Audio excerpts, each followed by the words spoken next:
What is going on, everybody? Welcome to this week's Sunday Summary. I am your host, Kyle. With me, as always, is Steve. And this week, a lot of drama came into the news feed with Trent Alexander-Arnold. Really, what we all kind of feared happened this week, and that Fabrizio Romano talking about Madrid and Trent have agreed personal terms on a free transfer in the summer, package worth, I don't know, I think I saw $220K a week. We'll get into the details here today. But that is what we're going to be discussing mainly today. Steve, how are you doing this morning? Um, it's been a nice break from the fixture congestion, so that's good. And I'm doing okay, all things considered. We'll get into all of the trend stuff today, which I'm excited to talk about um, in some aspects. But yeah, a lot to unpack for sure. Good morning to Beth, Alexi. What's going on, man? Yogesh, anybody else that's in here, say hello. Good Thanks for morning joining to us. everyone. Yeah, thanks for joining us, man. I just want to get right into it because I've had a week to kind of stew and collect my thoughts about this, and I've kind of flip flopped. Okay, so my initial reaction was kind of 75% like, are you fucking kidding me? And then 25% like, well, we should have seen this coming. And it wasn't until probably this morning when I was really thinking about, all right, what am I going to say on the show this morning? What are my actual thoughts? How do I actually feel about it? I'm actually, as much as I want to be pissed off, I'm not really like we lost a huge player. Right now, bear with me for a second. I feel like Trent, vice captain, Scouser, all that stuff, right? The sentimental side of it, huge loss. But when you look at his production this season compared to what he was under Klopp, from an objective standpoint, man, we're not losing that much going from him to Bradley strictly from a production standpoint. And with that in mind, I was kind of like, all right, it might just be time to move on. Maybe when you take the value that Van Dijk and Salah provide and you compare it to Trent, is there an argument to be made that it's really not that big of a loss if you lose Trent and go to Bradley versus if you lost Van Dijk and then you're with Kwanzaa and Kanate, you lose Salah and then you have a huge production hole in the front line? I think that argument holds water. I would tend to agree with you on this, actually. Now, losing Trent is obviously an important thing. Is it a big loss? Like, yeah, you could make that argument. But you're right. When you think about it from a strictly from a production standpoint, he hasn't produced the same this year that he has in years past. Now, not everything is numbers and statistics. We know um, that his passing and his ability to distribute the ball is probably second to none, at least in his position, without a doubt. No one else can do what he does. Um, but yeah, it doesn't hurt as bad as I thought it might. What does hurt is kind of the news and the nature in which this is happening. The free transfer, the um, he agreed to move only on Real Madrid's terms. All the things that we'll unpack today. But I would agree with you. Salah and Van Dijk would be much bigger losses. There's no doubt. When Trent is out of the side and Bradley comes in, nobody is worried.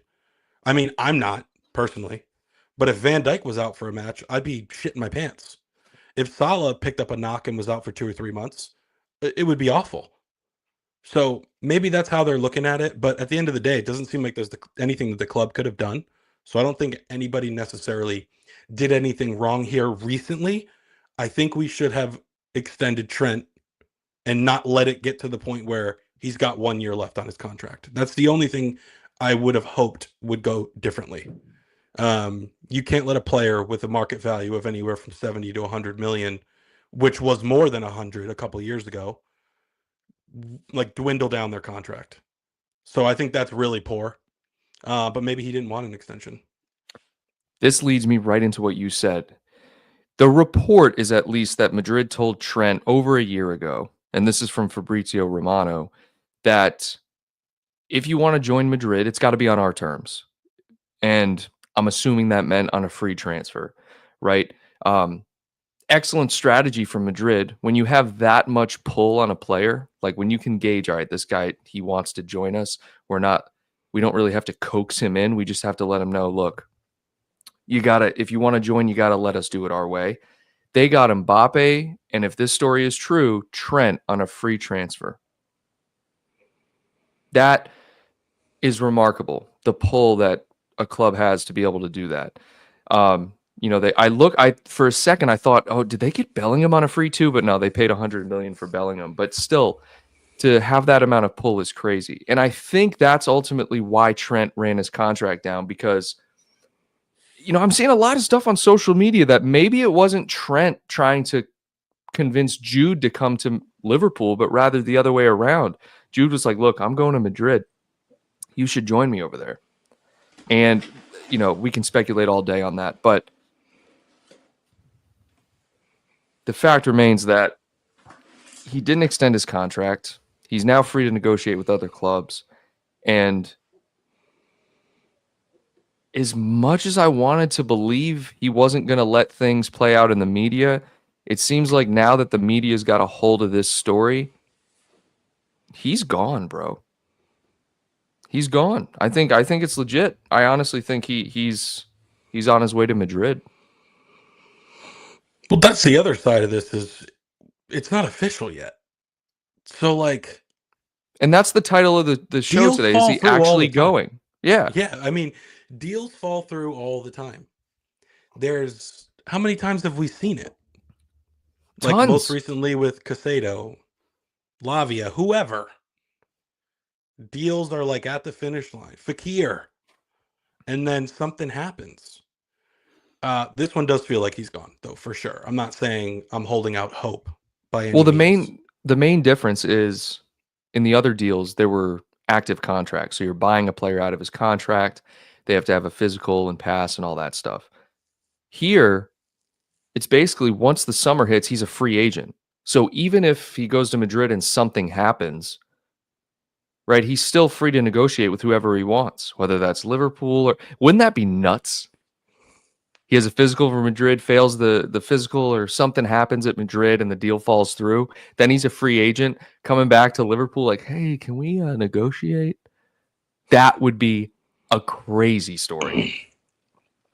An even crazier part is it sounds like, based on the reports, we offered him more money. Well, I saw Upwards to 220. 300K. Right. That's I what saw I heard. And so Madrid's 220 at what, Madrid. 220? At Madrid. Yeah. Package at 220. I don't know about signing bonuses and all that, but when I saw that number, whether it's real or not, when I saw 220, I thought to myself, this dude was on 180 in his last contract with us. He didn't leave for the money. 40K a week. He didn't leave for 40K a week. There's got to be something else. Well, what I'm hearing, and we've probably all seen this, is that we offered upwards to 300K. And I believe that. I believe that. You have a player in his prime, technically, age-wise at least, that is generational talent, offensively speaking. And if we offered him 300K and he goes to Madrid for 80K less, now that is a big difference. Especially considering all the other factors. The fact that he's from here, the fact that he's been with the club for 20 years. Mm-hmm. I'm all for, I totally get like wanting a new challenge. That's completely fine. But it seems to me like this deal is done and dusted, and I don't understand the people were saying that, or Carragher said it actually, Jamie Carragher, he said, I don't understand why Trent doesn't think this is it. In other words, why it's not enough to just be here with everything that we have going on. We're about to win the league. We're going to continue to challenge for trophies on all fronts. That's what it looks like, at least. especially if Salah and Van Dijk get extended. But maybe we couldn't extend all three. I don't know. I don't know what's going on behind the scenes. But at the end of the day, it's I'm ready for the saga to be over one way or another. He either You always comes out are. and says I was never leaving and he signs, or he goes. But unfortunately, I don't think we're going to get that answer until the season's over. No. That no movement on the front of this. And the interesting thing is this news drops on international break. We've talked about this for years now, but all the big news breaks on international break. And so here's the big thing for me, man. It's like you look at all the comments from Carragher and everything. I think those come from a point of not complete objectivity. A lot of it is how we feel, how those players feel. Staying at the club that you were raised to love and played at, and it's a dream, and all this stuff that he said, a few years back. Things change, opinions change. And I'm seeing two completely different sides, actually three, of the fan base, because I've been deep in the comments on every post on Twitter, on Instagram, and looking at how people are reacting to this. There's three ways people are reacting to this. One is actually surprising to me, is fans are kind of like, he's won everything. He's done great for us. Let him go. And I'm like, okay, yeah, understandable. Then there's another side of people just hate him, dude. People are like, you're never welcome back in Liverpool. Don't show your face again. And I can't get on board with that. I can't get on board with hating this kid. It's like, oh, well, you could have told us earlier, and then you would have gotten us a transfer fee, all that stuff. And it's like, well, he wants to join a club, and the club are telling him you got to join on our terms. You got to take that into account. And then the third are people like you and me who are kind of somewhere in the middle, saying like, well, yeah, we want him to stay, but we're not really losing much. Or, if he wants to go, he can. It's very interesting to see how the fans are reacting. And to be honest with you, man, the longer it goes on and the more I think about it, I don't think you can be mad at Trent. It's not a situation where he's handed in a transfer request. It's not a situation where he's kind of created waves in the dressing room kind of situation. Faked a back injury, let's say. It's not one of those situations. He's just maybe at this point in his career, like you said, where he wants a new challenge, and he's just, all right, look, I got a good friend at Madrid. Madrid is Madrid, regardless of what people want to say about Liverpool. Liverpool is a big club, but Madrid is just, it's different. Like players, I mean, that's a huge milestone in someone's career if you have an opportunity to play for Real Madrid. And not many players would pass that up, to be honest. And it's just, it sparks debate. It sparks a lot of debate, man. I think this is we're all thinking this too, but it's more financially that it hurts than anything else. Irritating that he's not done the club a solid after giving all the chat about being a captain, loving the club, etc. I do think he loves the club. There's no doubt. I think if Klopp was here for another 5 years, this may be much different. I don't think him and Slot see eye to eye. Not in a very, very bad way, but Slot's pulled him off in like 20 games this year. I feel like pulls them off early, gives them a rest, etc. Maybe not 20 games, but you know what I mean. Mm-hmm. He definitely does not see the gap in quality that Klopp may have seen, in the sense that Klopp wouldn't take off Trent. It felt like he never did. And then we could have sold him if he could have extended his contract and said, hey guys, I want to go to Madrid. I'll do this for you. I will sign an extension with the agreement that you sell me to Madrid. Especially if he made the decision a year ago, like some of the reports are suggesting. But if the reports are true that Madrid said you're only joining on our terms, he couldn't have done that. He had to run his contract down. Well, then I think it's kind of a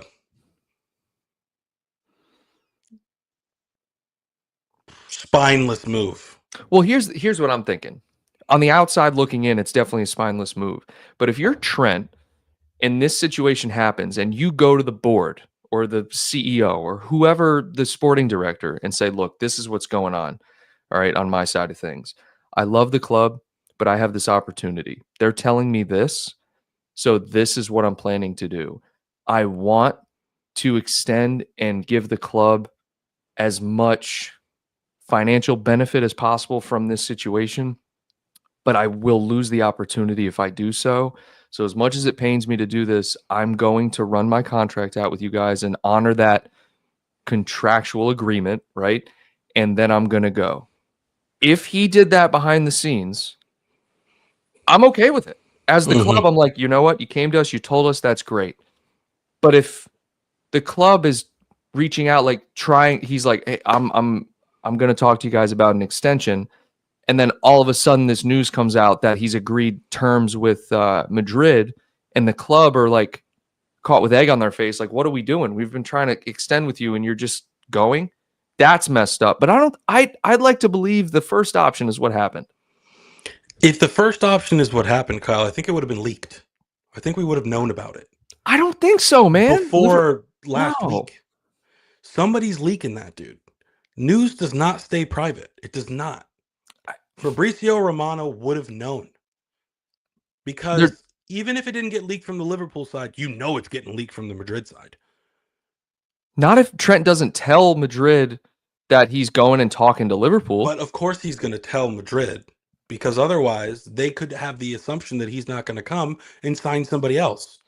So if he is planning to go to Madrid, then he would tell Madrid, and he would tell, in the scenario you outlined, if he told Liverpool, then he would also have to tell Madrid to make sure that he covers all his bases and has a place to go.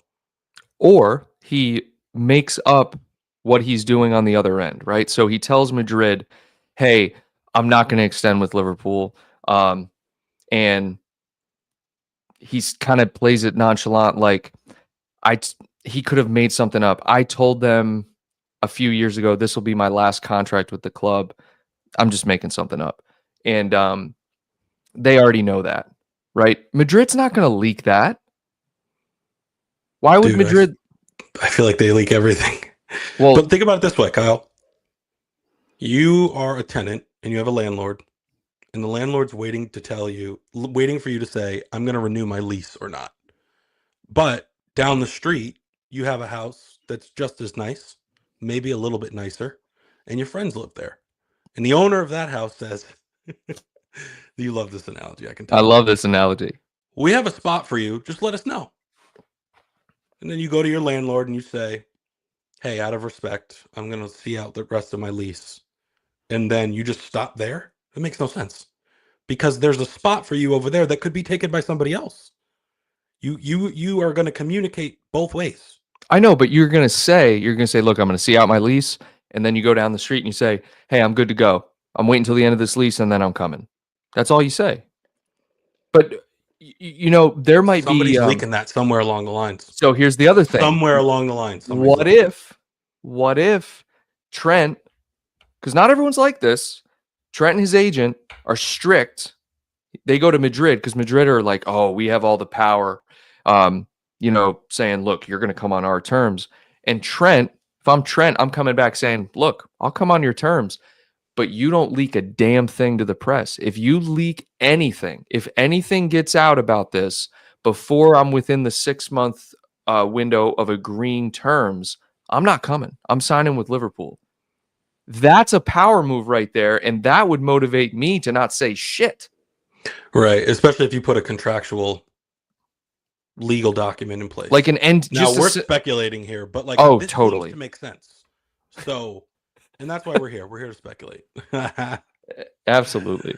I just think it's one of those situations. I always think back to Trent saying none of this is going to play out in the media.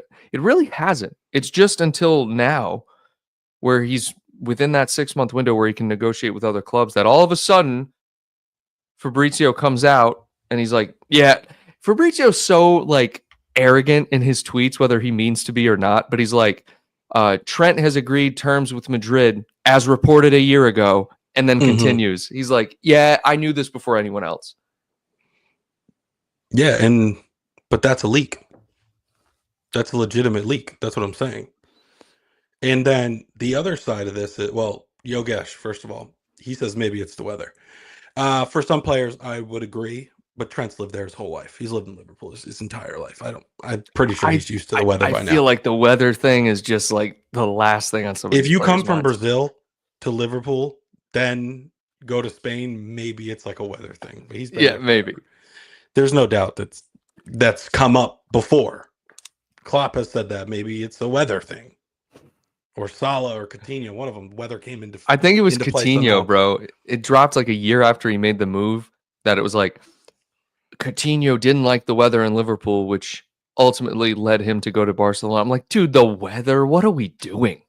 Yeah, the weather. I mean, if that ever plays a factor, then you shouldn't be here anyways. You shouldn't be Anyone playing the that's worried sport. about the weather should not, like, whatever. But what people are latching onto is when Trent did this. Yeah, good point. What did that mean? What does it mean? Let us know in the chat, guys. What do you think that meant when Trent scored that? Was a free kick maybe, and he did this? He did it a couple times. I mean, He did it a couple times, dude. I don't know if Alexi's still in here, but I want to get Alexi's take on this.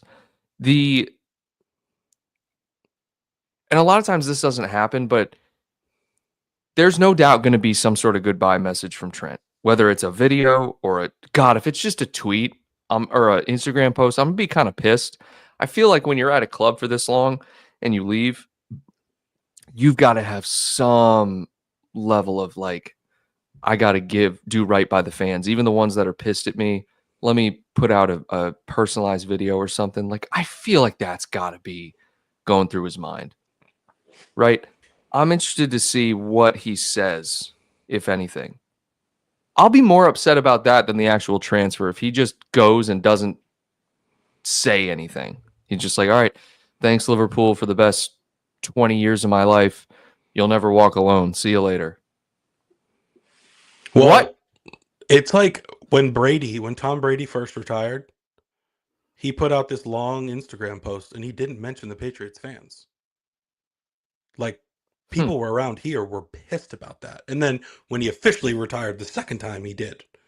And he's since like come out into the media and talked about his special time that he had here and all the stuff you would expect. But the first time he retired, he didn't mention us. And people were pissed. You're right. It's a big thing. How you leave and the last thing you say, the tribute, whatever you want to call it, matters. 100%. So It does. Unless, of course, in American sports, at least, it's if you're traded. If you're traded, it's more of like, thanks, see you later. If you choose to leave, it's much different. But phantom clause here. Trent could have easily gone for a 3-year contract with a release clause that's modest release clause that doesn't price Madrid out and financially benefits LFC. He just looked out for himself. And see, this is what we were talking about earlier. If the report of Madrid saying you have to join on our terms is true, he doesn't have this power because he signs a 3-year extension with a contract or with a release clause. Madrid says, I'm out. We're good. Then Trent doesn't get his move. Now, of course, we keep Trent. That's great. But is he disgruntled? Is he unhappy? If he truly wants to go to Madrid, he's not compromising that. The most power he has is what we were talking about a few minutes ago is, look, I'll join on your terms, but you don't leak anything to the media. That's the only thing he can do. Because as soon as he signs a contract with Liverpool, Madrid are like, no, we're not paying for that. I mean, that's what it sounds like happened. but I don't know, and I was kind of just like riding your wave about this. I don't know if you have to come on our terms means free transfer. I don't know if that's what that means because there were rumors that they bid on Trent in the winter, like in January. Didn't they bid 70 million for Trent? I didn't Wasn't that see that. reported? I did not see that. Guys, let us know in the chat. I'm pretty sure there was a bid for Trent or discussions around it in January of this year or last summer. It could have just been a rumor, but I saw that somewhere. 30 million rejected. From who? Madrid? Madrid. In January? in January. Yeah, see, Alexi's here. He says, yes, they did. I knew it.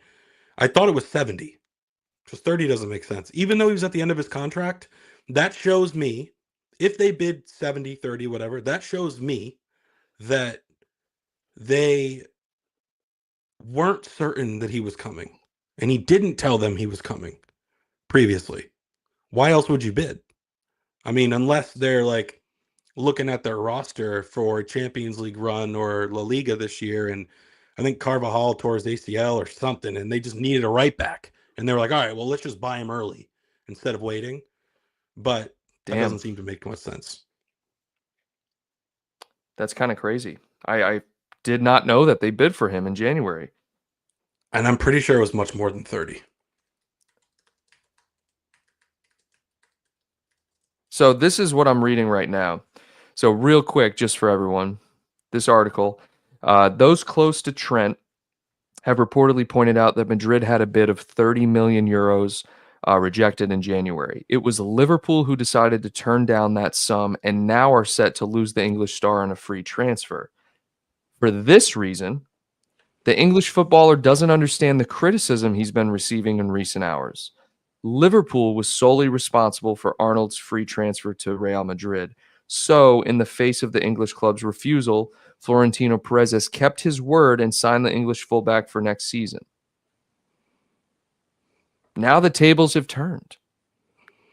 Now we're talking about a situation where maybe you're right. Maybe it doesn't mean on a free transfer.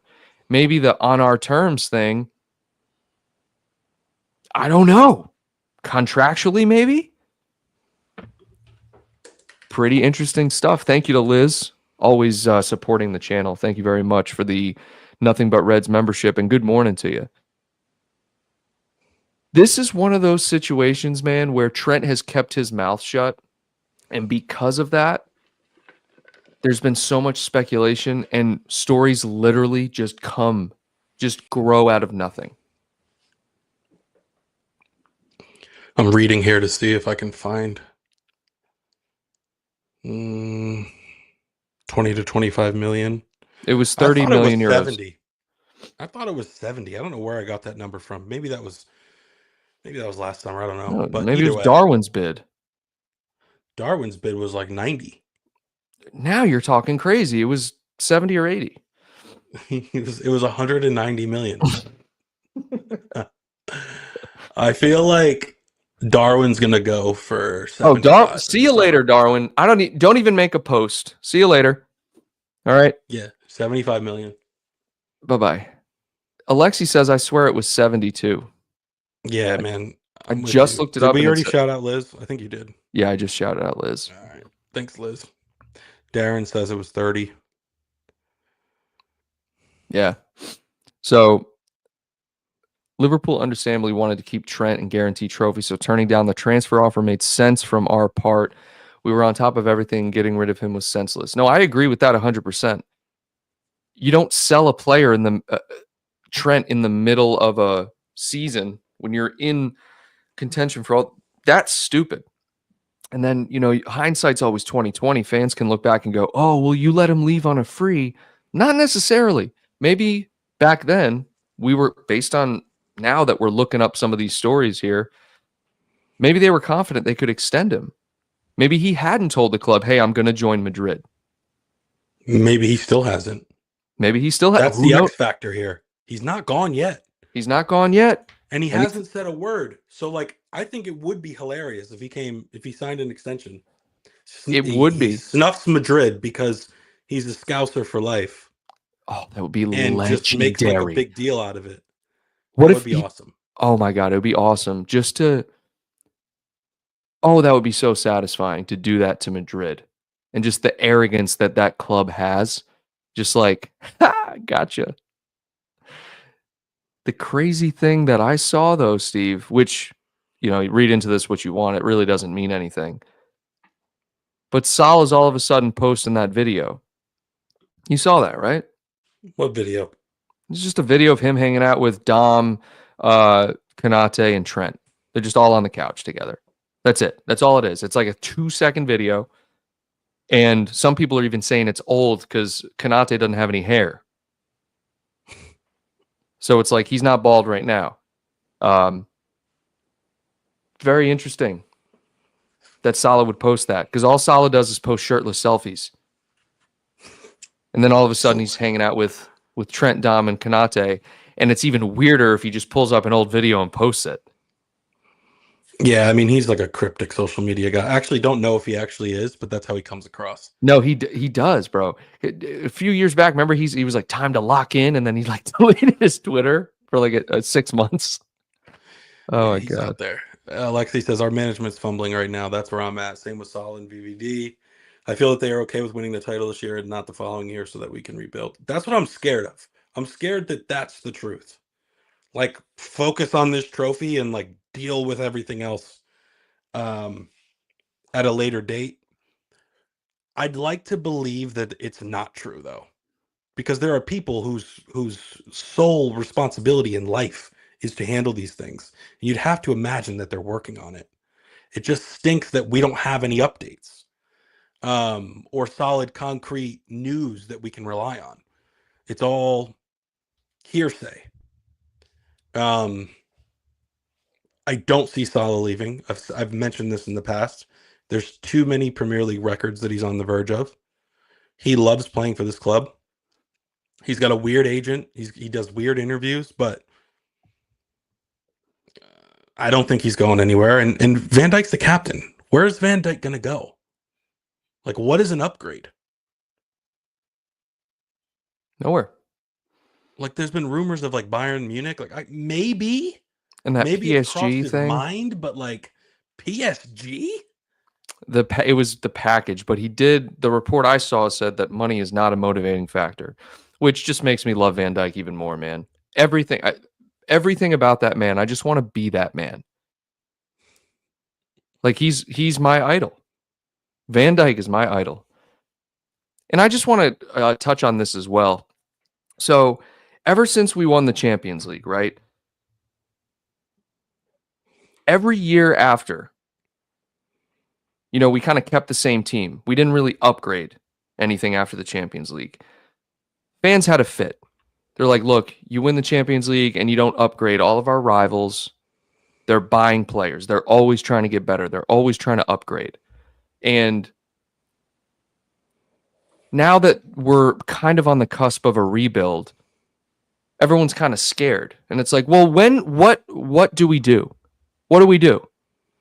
You're unhappy if we ride it out with the guys we have, but then when we're trying to do a rebuild, you're getting scared too. It's like, I know everyone has different opinions, but where's the acceptance of like, all right, this is the path that we're going to take? But I think that touches back to what you just said, is that we don't know anything. If we had if we heard a clear plan, it might be different. But we don't really have that. Right? They kind of keep their cards close to the chest. I don't think we're rebuilding. No, neither do I. I don't think we're rebuilding. I think last summer was the closest we came to a rebuild ever. 2 summers ago. Was it 2 summers ago? God, it was 2 summers ago. Jesus. Yeah. Time is flying. I don't think we're rebuilding. We have young players everywhere. For the most part. No, we do. We absolutely do. Allison, Van Dijk, but they're world class. Robertson, okay. Salah, world class. Everyone else is like relatively young. The whole midfield's young. Besides, I see Van Dijk playing another 3 years, man. He is so good. He's so good. I see Van Dijk playing at the top level for at least another 3 years. Irate says Virgil's 34 and could drop off at any time, but we need him for the transition. Here's the thing about him dropping off. Virgil van Dijk at 75% is still better than 99% of center backs. So that's why I don't care. Even when he does drop off or lose a step or two, he's still smarter than everybody on the pitch. He's not going to lose his ability to jump and win balls in the air. He's not going to lose his IQ. He's not going to lose his passing range. He might lose a step of pace. But his positioning's so good, I don't even think it matters if he loses a step. I really don't.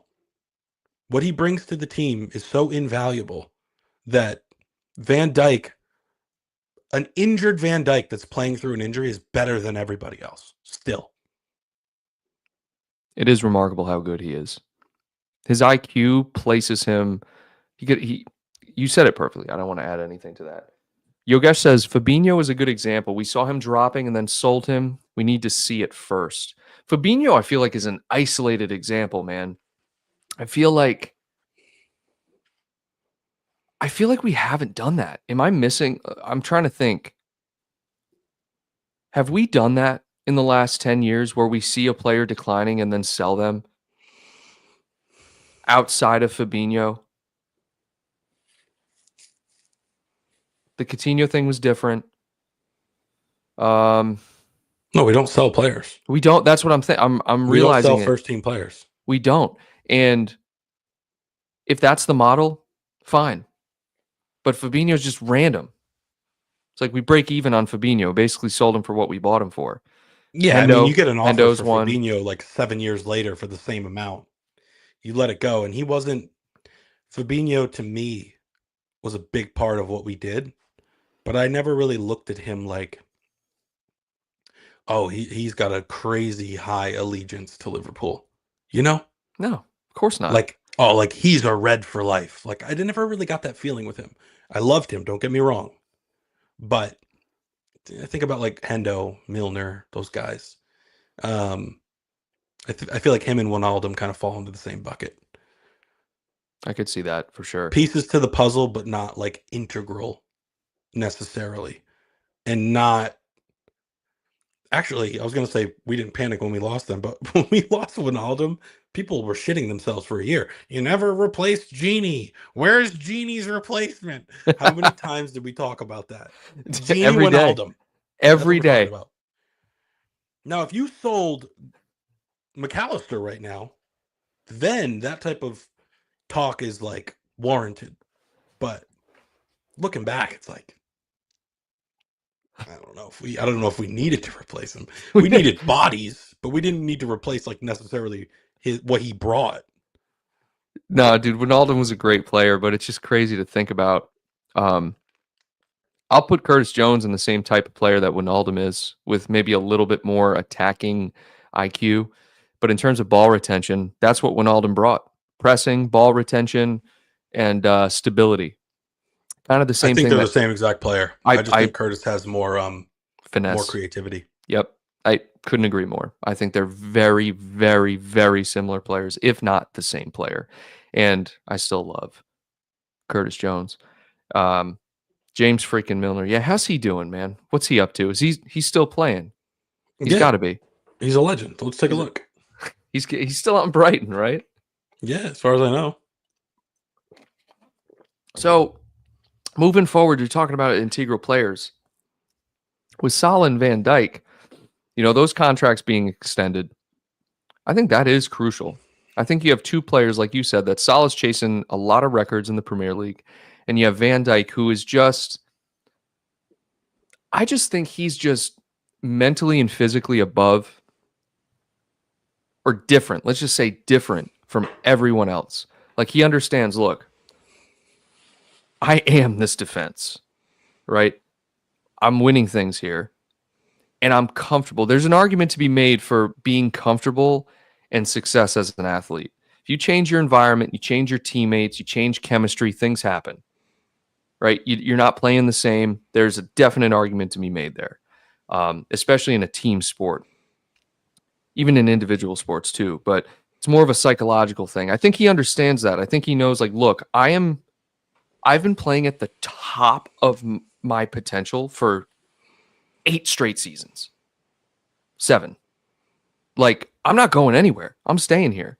And yeah, he's like, it's not worth the risk. It's not at all. And I think Salah probably knows the same thing too, because who's Salah before Liverpool, right? I think Salah has been, and I'm not saying he couldn't be great elsewhere, but he had a good season or two at Roma, right? I think he was there for 2 seasons. But it wasn't like a wonder kid at Fiorentina, at Roma. He just fit the type of player we were looking for at the time. Come to Liverpool, and then you find your people, I guess. Liverpool is his place. He's having success. And I think he's like, look, I don't really want to go anywhere else. I mean, I fit in perfectly here. They designed the attack with me in mind. I think both players understand that they have a great thing, and you don't want to ruin that, dude.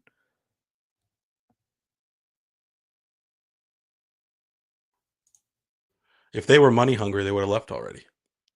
And they're not. They're not. That's what Van Dijk's report was saying, is that money is not a deciding factor for him. When Alexander Graham Bell first invented the telephone, he got 3 missed calls from.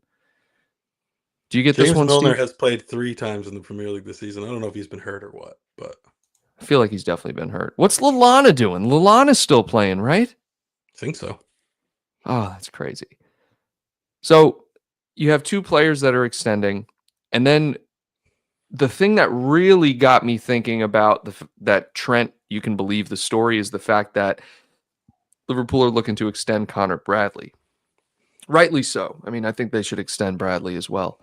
And then just while we're on the topic of other players, Steve, I did see a report earlier, and this goes back to I think it was last summer or maybe the January transfer window with Harvey Elliott, because I know you're a big Harvey Elliott fan, so this is why I want to talk about it. Reports suggested that Liverpool are not against an offer for Harvey Elliott.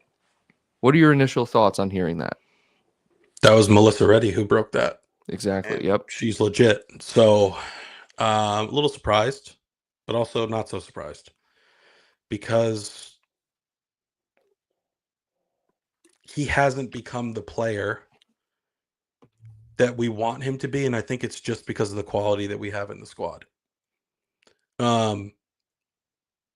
His most recent appearance, what was it, against PSG? I think it was against PSG. He came on and changed the game. There's no doubt the kid can ball. But when you have guys with a higher work rate like Soboslai, that are stronger on the ball like Curtis Jones, I think it's tough for him to find a run of games. And at his age, he needs to take the next step. I just don't know if he can take the next step here. Now, I do love Harvey. I would hate to see him go.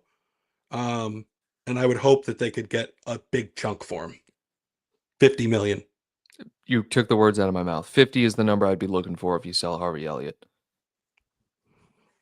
I'm not, as much as I want to like him, I'm not all in for Harvey. I'm really not. He's just one of those players where you might be right. Maybe it is the quality in the side, but ultimately I think I wonder if this league might be too physical for him.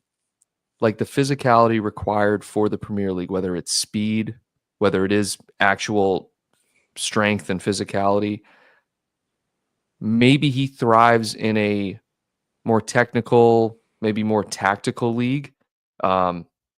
But I don't know. That's just me kind of speculating on him. I know I've seen flashes, but I've not seen anywhere near the consistency or the impact on the game that I've been looking to see from him since he's come into the side. And he's had a lot of time, dude. He's had a lot of time. Yeah. Now, he has dealt with injuries as well, but that's a little bit of a slippery slope to get into, because Harvey, he's kind of a fringe player, kind of like Curtis Jones as well. But I think Curtis Jones has found more of a permanent spot in the lineup this season. When he's healthy, I think you see Curtis Jones and Soboslai being rotated a little bit more, which I like. Curtis Jones earned it. I think when Harvey was about to earn his long-term standing, that's when he got hurt. The bad injury, which is 4 years ago now, 3.5 years ago. Wow, it's that long ago. Wow. Yeah, and he came back, and he wasn't the same for the rest of that year that he came back. But then he played in more matches than like anybody else last year. He Or did. the year before under Klopp. Klopp really loved him. I just don't know if Slot does. And that's a factor here as well. Yeah, because we don't hear much about what Slot thinks of the current players, right? You see links with different players that he wants to bring in and whatnot, but how much of this team, and we don't know, it's just kind of a rhetorical question, how much of this team does Slot actually believe, hey, this is my guy, that I need to keep these players? Dude, we could have a selling spree this summer, and we don't even see it coming. I doubt we do, but it's just one of those things where it's like, look, Does Darwin get sold? Does Diaz get sold? Does Harvey get sold? I mean, if you're going to sell these guys, you better be ready to bring in absolute ballers. Because every player that Slot is managing right now is better than every player he's ever managed. So for me to think that, like, Slot's looking at some players and saying, oh, like, they're not in my plans, it's like, they're better than anybody you've ever coached before. So who do you plan on bringing? Like, if we're going to sell Diaz, right, which could happen. Sure. He reminds me of like a Fabinho in the sense that, like, I don't know if he's completely bought into Liverpool. I don't know how to explain it, but I just don't feel that allegiance to Luis Diaz. But I like him. If you're going to sell Luis Diaz, who the hell are you bringing in? Who's better than Luis Diaz? Maybe 10 players in that position in the world? That's a good point. Who are you bringing in? Now, if you're going to sell Nunez and you bring in Isak, great. We get that. But if you're going to sell Diaz, who's coming? So if you're going to sell Harvey, you need to have somebody in mind. So let's talk about that for a sec then. You don't necessarily always have to bring in a player that's better. You can bring in a player that's slightly less skilled, productive, but your plan is to develop them and hope they become the same kind of player, right? Is there an argument that bringing in Luis Diaz after Mane left, you're thinking, oh, Luis Diaz is miles better than Mane? No. No. Not at all. I think it's a little different, though. How?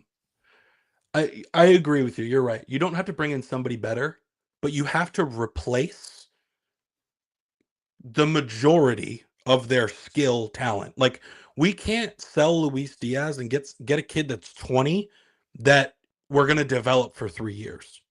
You can't do that. I mean, you can, but I don't think it's a great move. You got to get somebody that's proven. Like, there was the rumors about Williams, the Spanish guy. What's his name? Nico Williams? Nico Williams, yeah. That ain't happening. There were rumors about that. Anthony Gordon rumors. You got to bring in somebody of that caliber, in my opinion. Maybe not $100 million player, but you got to bring in a guy that's worth 30 to 50. Mm-hmm. Do you think value? You got to replace his work rate at the very least. Luis Diaz's work rate is second to none. That's a fair point. I just don't think it's going to be a huge drop off regardless of who you get. Productivity wise, he had a hot start to the year. But what's he at now? 10 goal involvements? Maybe. I mean, is he a stats guy though? But you're a forward. Yeah. You're a winger. You are a stats guy. That's your position, is goals and assists, bro. Now, you could say that he's a creator, right? But we know he's not. You know what Diaz is going to do? Diaz is going to push the byline or cut back in on the right and run 50 yards across the field and lay it off to someone. Like, he's got 6 Premier League goals. Okay. 6 Premier League goals. Oh, no. Hold on. 4. 9. No. He's got 9 goals and 4 assists. In all comps? In the Premier League, Kyle. Okay. 5 of those came in the first 2 months of the year. Sure. Okay. But like the numbers were 9 and 4. Those are Firmino numbers, Kyle. Maybe that's like a Firmino type. Tail end Firmino. Maybe, but still. Yeah. 9 and 4 goals. He's got 13 goal involvements in 28 games. The consistency piece is a great argument, and I get that. But like when you boil it down, there's some production here. It's his best year ever, and there's 10 matches left. It's a good point. It's a good way to look at it. Stats-wise, it's his best year ever. And what about Gakpo? Games left? 8, 10. What's Gakpo's production this season, if you wouldn't mind? I don't mind.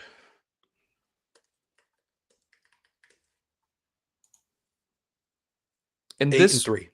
8 and 3. Okay. Last year he was 8-5. The year before he was 7-2. But what are his minutes? I want to look at minutes. I want to look at appearances because the appearances are probably the same. But what are his minutes compared to Diaz? Because maybe it's a bias thing. But when I look at Diaz versus Gakpo, when Gakpo plays, bro, productive. He makes things happen. Gakpo's had a good year, but a lot of that was in the cup. Let's not forget. Premier League 1,850 for Diaz, and Gakpo 1,411. Gakpo's more productive. I mean, yeah. Yeah. 400 less minutes, slightly less. Okay. So it's just one of those things that you think about. But Irate Bear here says it pretty much spot on that Diaz isn't a consistent numbers getter. He gets it in bunches.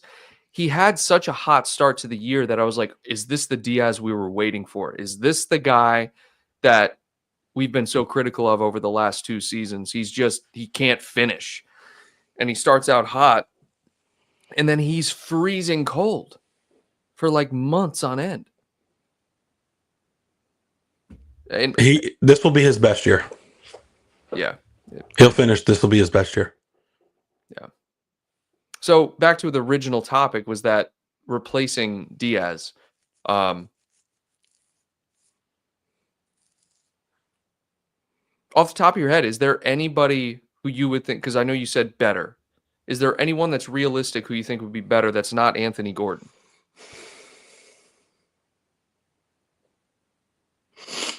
There's been links with Julian Alvarez, who I'm not super high on, and he doesn't play the same exact position, but he's a forward, and he would probably produce more.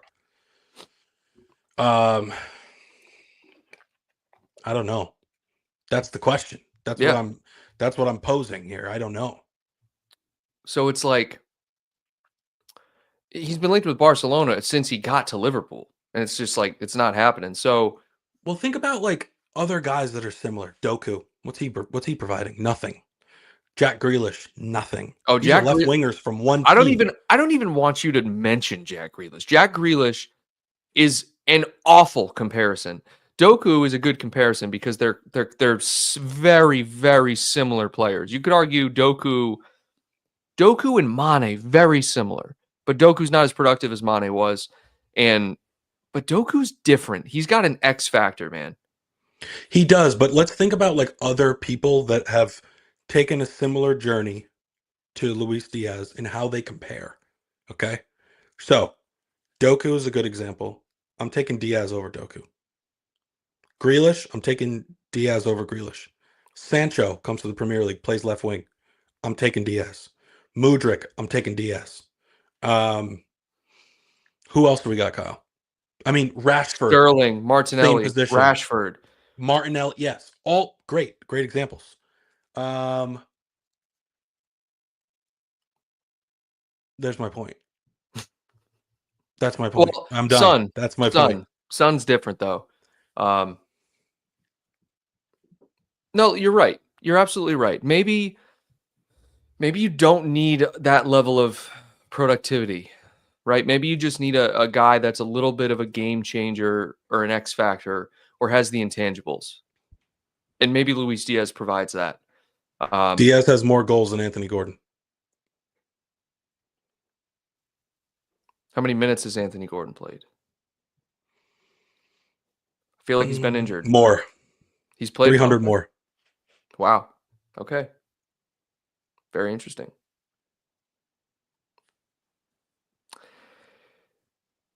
Diaz aside, I don't know. Diaz aside, he's just one of those players that I keep. He's hot and cold, and that's what makes it tough. But when you zoom out and you compare him to all the other left wingers in the league that have no competition for their spot, by the way, who's starting over Anthony Gordon? Nobody. But who could Harvey start over Barnes, Diaz? Jota, Nunez at times, Gakpo. They could all start over Diaz, and he still has better numbers than these guys. Yeah, that's a fair point. And that's what's impressive.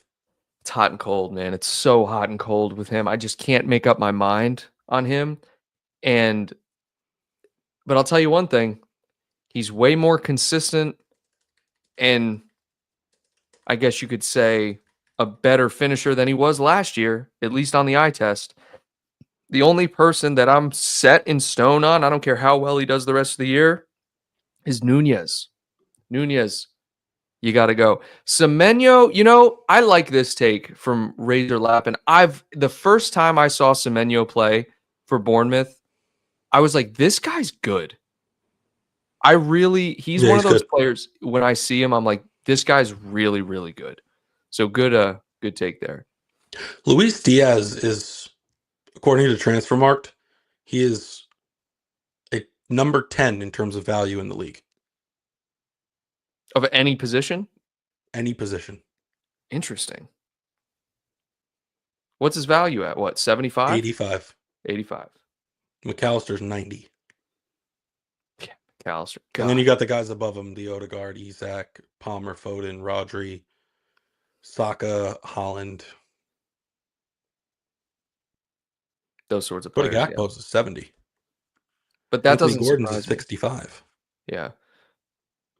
But see, and that's why the Anthony Gordon thing surprises me. Like, yeah, Anthony Gordon's great. He's quick, right? But when you look at the players we have, we're so stacked, dude. Regardless of how inconsistent someone is or injury prone someone is, our attack is just great. How many teams have the depth and attack that we have? There's not a lot of teams, man. No, I know. I just look around the league. I'm just looking at a list here, Kyle. And Diaz is better than all of these guys. Except maybe Gakpo. Gordon, Martinelli, Doku, Rashford, Matoma, Garnacho, Grealish, Trossard, Mudryk, Sancho. Probably not Son. Harvey Barnes. Hudson-Odoi. Anybody that plays that position that's worth anything in the league, he's better than. Yeah. So that's what I mean. Like, who are you going to bring in? I don't know. And of course, we're just looking domestically here, but we don't need to spend any more time on Diaz. I'm making an argument for him. Let's wrap it up at the fact that that's probably why you're hesitant to sell him, even though there's a lot of speculation around him leaving or selling him, is the fact that, look, we're looking at the numbers here, Diaz, and you're actually pretty damn good. We don't want to get rid of you. Not that bad. Yeah. So it's like, look, we could sell you, but we don't really want to. Who are we going to bring in? Harvey Barnes? Like, when you see Diaz in the starting lineup, are you ever like, fuck? No, exactly. But when you see Darwin, you're like, oof. Yeah. Or you see Harvey, you're like, Samikas. Yeah, like, yeah. I don't know. Sometimes lately you see Jota, you're like, But when I see Diaz, I don't even blink. I'm like, okay. Yeah, Diaz, he's like one of those staple guys. You're like, Diaz, that's your spot. There you are. Diaz, do this, and he does it. Yeah. What's up, Tony? But he is worth quite a bit. He's worth a chunk. And if he doesn't want to be here long term, that's someone you cash in on. You cash in on him and Darwin this summer, and you make $200 million, and you go get whoever you want. You get Isak and Gordon, or whoever. Why Gordon? That's the one I never understood. I'm just like, why are we so heavy on Gordon? But shout out to Tony. No worries, man. He's more direct. Yeah, I suppose. I think Diaz he's a dribbler, but he is kind of a runner too. He is a little direct, but I don't know. At times I'm like, well, let's move the ball here. Let's attack the goal, Diaz. All right, stop cutting on your right foot and dribbling across. Like, he does that so much, dude. He might be more right-footed than Robertson is left-footed. No. Don't you dare. I'm just messing around. Robertson does pass with his right foot now. Fabinho never passed with his left. Fabinho is the most one-footed player of all time. Oh, that's I don't agree with that take at all. I think Robbo. He never used his left. Ever. Bro, I'm telling you right now, Robbo is the most one-footed player. At least he uses his right a little bit. He's so one-footed. I know. Oh, my God. Steve, man, we got 1 hour of showtime here, and we talked about Trent and all the possibilities that could have happened and that could still happen. Nothing's set in stone. But now we have reports from Fabrizio himself suggesting that this has been a year in the making and that he has agreed. You got Salah posting weird 2-second videos of him hanging out with Trent, Soboslai, and a bald Kanate. And then you have other rumors about Salah and Van Dijk. There's a lot going on, and it always seems to happen on international breaks. All that in mind, what are your closing thoughts? I would like a conclusion to this Trent saga sooner than later, but unfortunately, I feel like we're not going to get confirmation until the season's over. And it's not done yet. I mean, again, we've seen players like literally in the shirt of the team that they're supposed to sign for and have it fall through. You'd never know. Back in action on the second. Is that Everton on the second? I think you might be I right. think. So we'll see. But it's been a nice break. It's been a nice couple weeks here where we haven't had any matches. I've enjoyed that, to be honest. And then the Trent news is obviously just dominating everything. So we'll see what happens there. But thank you to everyone who joined us in the chat. Left your thoughts.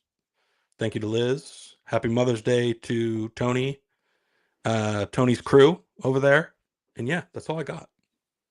It's good closing thoughts. Thanks to everyone who tunes in every week and supports the show. We appreciate your input throughout as well. And the new faces in here, or at least first-time commenters, thank you guys. Appreciate it. And until next time, Reds, take care.